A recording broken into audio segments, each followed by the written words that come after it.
Hello guys, আসসালামু আলাইকুম। আশা করি সকলে ভালো আছেন। তো আজকে আবার আপনাদের মাঝে চলে এসেছি নতুন একটি মিনি ব্লগ নিয়ে। তো আজকের এই মিনি ব্লগে আমি আপনাদেরকে দেখাবো, এই যে দেখতে পাচ্ছেন এখানে কিন্তু একটি বিশাল কিন্তু মোটা সোটা কিন্তু একটি বট গাছ রয়েছে। তো আজকের এই বট গাছটি নিয়ে এই ব্লগ ভিডিওতে বিস্তারিত আলোচনা করব। তো বন্ধুরা, ভিডিওটি স্কিপ অথবা কেটে না দিয়ে সম্পূর্ণ ব্লগ ভিডিওটি দেখুন। আশা করি আপনাদের অনেক অনেক ভালো লাগবে। এবং এই যে এই বট গাছটি দেখতে পাচ্ছেন, এই বট গাছটি সম্পর্কে কিন্তু আপনারা অনেক কিছু জানতে এবং কি আপনারা বুঝতে পারবেন এটা কীরকম পুরনো একটি গাছ।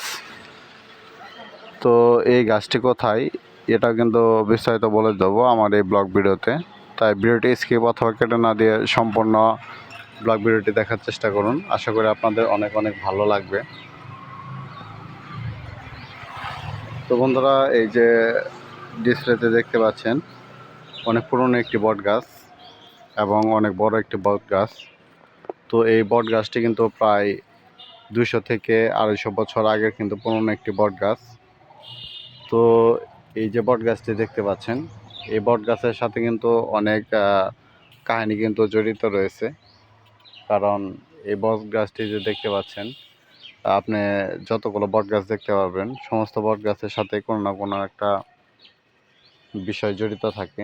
তো এই যে বট গাছটি দেখতে পাচ্ছেন, এর কিন্তু একটি ফাঁকা স্থানে বট গাছটি রয়েছে। তো এই যে বট গাছটি দেখতে পাচ্ছেন, এই বট গাছটি কিন্তু অনেক পুরনো একটি বট গাছ এবং এখানে কিন্তু লোকজন কিন্তু রাত্রেবেলা কিন্তু চলাফেরা করতে কিন্তু অনেক ভয় পেত। কারণ লোকজনে বলতো এই বট গাছে নাকি অলৌকিক কোনো ক্ষমতা রয়েছে। তো এই বিষয়ে কী হওয়ার,